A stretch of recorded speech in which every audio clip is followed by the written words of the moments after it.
Hi everyone. Since today we will learn how to check your Github Copilot usage in Visual Studio Code. As you can see, I have already opened the Visual Studio Code.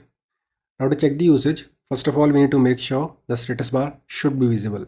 If it is not visible, like in my case, simply go to View, Appearance, then click on Status Bar.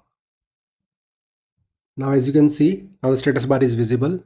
Simply right click on the status bar and here you will find Copilot status. Click on it to check it and you will get this sort of icon. When you will take your mouse over this icon, you can see the usage. I hope you are already aware GitHub Copilot only charges for the premium requests.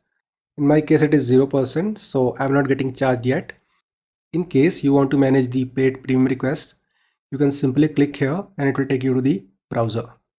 So I hope you understood how to check your GitHub Copilot usage in VS Code. See you in the next video. Have a nice day.